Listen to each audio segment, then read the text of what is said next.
Welcome back, everybody. Here we are with episode 5 of H Unleashed.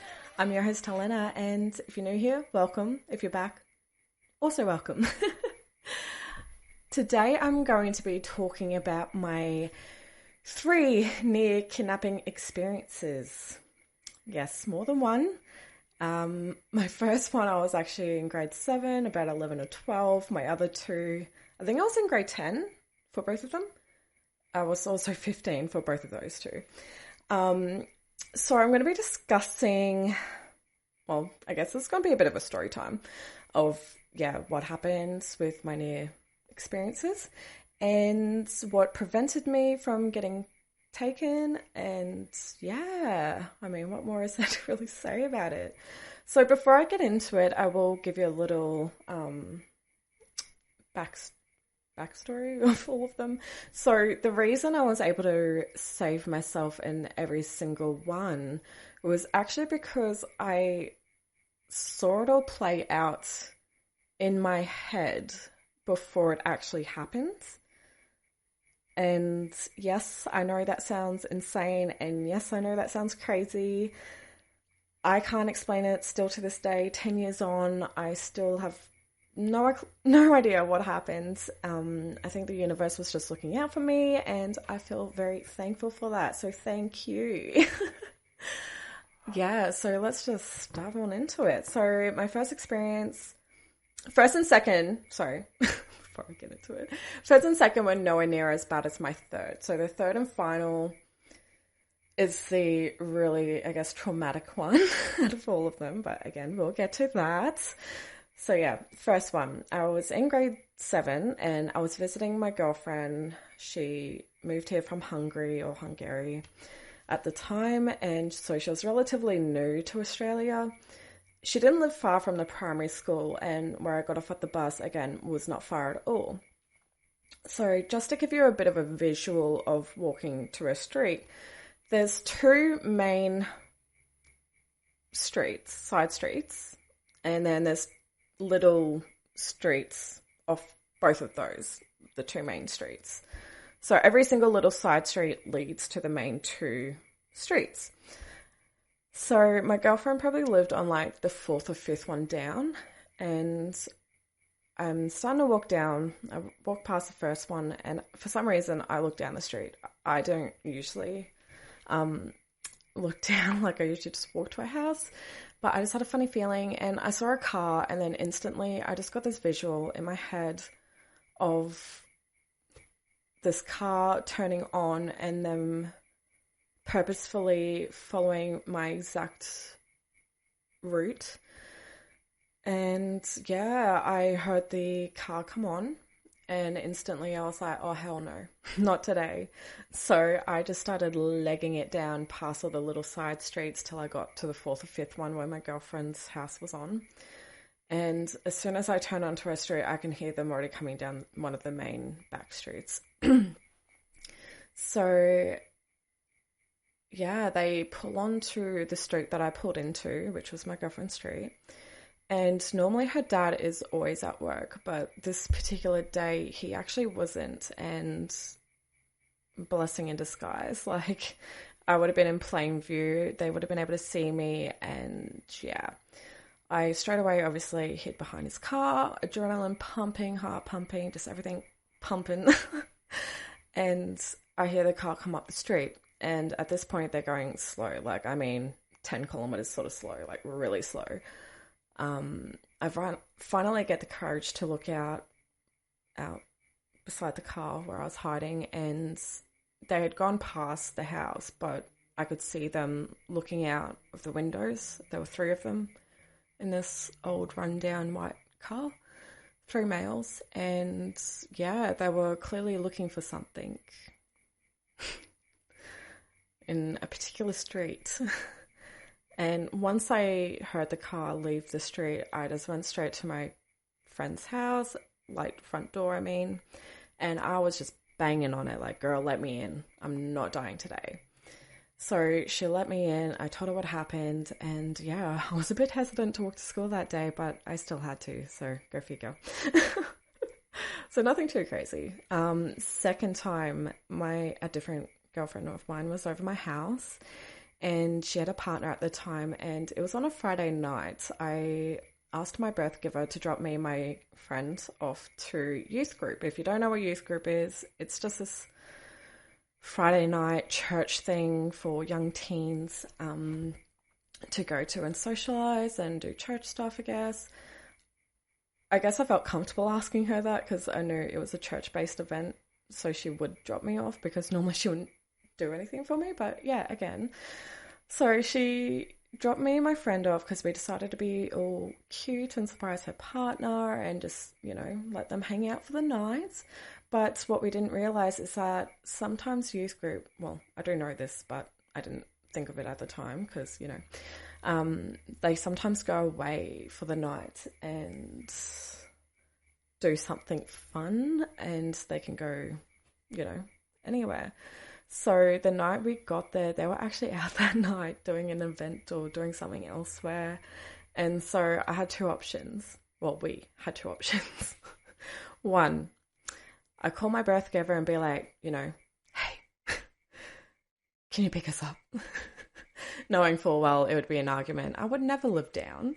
Or two, we could be young, fun, adventurous teens and walk home. Because, mind you, if you're from the area, it's from like Bavau to Umanto, so it's a decent walk, and especially for young teens, like on their phones and social media, just fucking around, whatever. So I cooked up a plan to be like, just tell my birth giver that someone from youth group, their parents dropped us off back to my house. So we decided to walk home. And we weren't far from my house at all in Umanto. It's kind of like, again, this back street.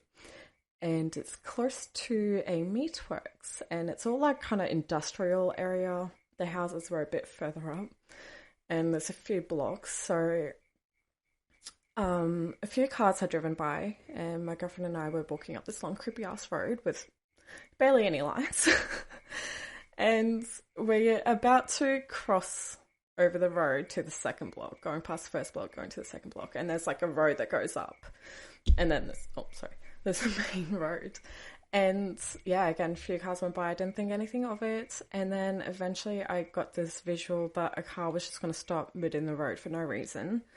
And yeah, once we like cross it, they were going to take us. So this car comes by. We're starting to cross the street to the second block. We're not even halfway through the street or the road bit.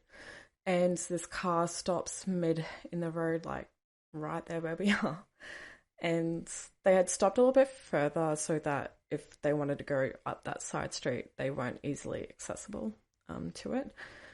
And yeah, once I saw that it stopped, I was like, oh, hell no. So I pushed my friend up the hill and I was like, we're going up this way. And I know that some other places can be open at night time, so just keep that in mind. We're about halfway up the street and yeah, the car decided to slowly drive off. Oh my God, wow. Drive off. I swear this happens every time. Sorry, I'm just like itching my foot. Don't mind me. Oh. I got bitten by mosquitoes the other day and it's absolutely killing me. I was in the gardens. Not fun.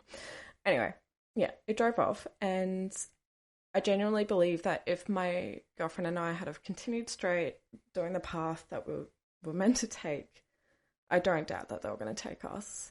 So I feel, again, very lucky that I saw that. Now, third and final. Oh boy, the absolute shit festival one. So this is where the real juice comes in. So again, different girlfriend of mine over. I swear I did not have that many friends, so I don't know. Yeah, whatever. Anyway. Yes. Girlfriend was over. At this time, I was smoking weed. And I guess I was doing it to, chill out and not deal with home life. So I used to sneak out of home a lot. And this particular night, I asked my friend if she wanted to sneak out with me and just go have some cones and chill out and just de-stress. And we decided to hit up one of our guy friends just to, make it less scary for us and make us feel more safe. But we will get to that. because it was anything but that. So we walk most of the way. We're not far from the park at all. It's kind of like a back street of Yamanto again. And it's all suburban, houses everywhere. And again, a few cars had gone by, didn't get anything. And suddenly I got this visual that a car was going to drive by, and there was a little cul-de-sac street, like very short cul-de-sac street. So that just means you have to turn around and come back because there's no way through. And I saw this car go the whole way through the cul-de-sac and park directly across the road from us back on the main back street. And then a car drove past us and they turned up the cul-de-sac street. Again, didn't think much of it. I was being cautious. I was watching them because, hey, this has happened to me before and it's never proven wrong. So I'm watching them. The guy is with us at this point. He's just riding on his push bike in his own little world. My girlfriend was on my phone to her partner at the time. And I'm obviously watching this car while talking. So where they pull up, there's still houses. So technically, if they were going to get out and go to their house, could have. I was just watching them. But,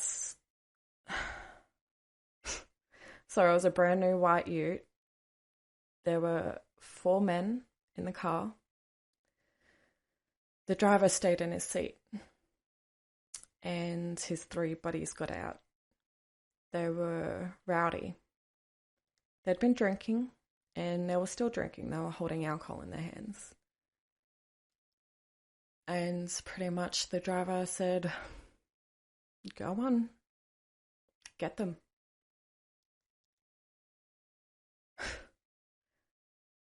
The guy that was with us, our friend, he took off on his bike. He did not want to stick around for that. He also didn't check in on us afterwards. He legged the situation and didn't want to be a part of it. He left us women to fend for ourselves. 2 15-year-old girls.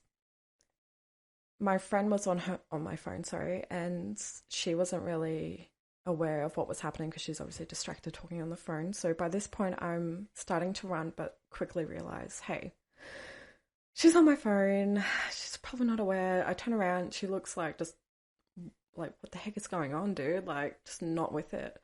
And I just blood curdle scream at her to run for her dear life. And so she did.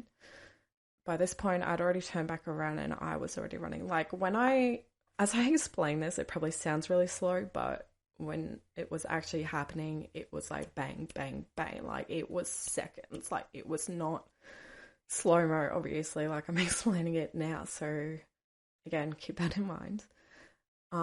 So I leg it and I find a bush, I hide in the bush, and I know they were chasing us. I don't know how I managed to get away, but at the same time, I know adrenaline kicked in and I wasn't feeling shit. Like, I don't think I've ever run so fast in my life, and just keep that in mind if anything scary ever happens, like, trust me, when I say adrenaline is your best friend, like, it will help you get out of things. So after 5 or 10 minutes and just making sure they were definitely gone, I finally emerged from the bush and I was just thinking, I need to find my friend. I don't know if she ran quick enough. I don't know if they had taken her. I don't know if she managed to get away, or if she's close by. Like, I didn't know shit. I didn't have a phone. Couldn't get in contact with her. Couldn't call for help. So after like a few minutes of screaming her name, she finally came out, and she obviously didn't come out straight away because she thought they were trying to get me to get her to come out. And I'm sure you're thinking in this instance, like, you're surrounded by suburban houses and people, like, why not just scream for your dear life, or why not scream and knock on a house? Like, you have to understand, when you're in that situation, you have no time to think, like. And not only that, but I think for myself anyway, I've always been that sort of person where if something traumatic is happening or something's happening to me, I just go silent. I don't know how to get anything out. I'm a very silent person and I just freeze most of the time. But this time I was just adrenaline pumped, couldn't talk. Like I was just hyper focused on getting away. Um, yeah, so mind you, um, we both still decided to get stoned afterwards because we were so shaken up. Don't know how, couldn't like just what even is that logic? Don't know. We still had to walk back home, not knowing if they were going to drive past us again or, you know, like it's just fucked. So we eventually get back home, and obviously I'm not close with my family, so I wasn't saying shit. I wasn't getting in trouble. I was like, oh hell no, I'm not getting grounded. So I obviously didn't open up about what had happened to me, and I actually just held on to it, and I had to live with that. I think if I had a safe space to go to and, you know, accepting parents, I think they probably wouldn't have guilt tripped me, but they would have, you know, taught me to get all the information or try to remember as much as possible. Like, we'll help you, take you to the police, whatever. But I never had that safe space. So this was what I was dealt with, and that is what happened. So yeah, that's my 3 experiences. Actually, quick little story on the side of this. Years later after this, I actually had a girlfriend, another girlfriend.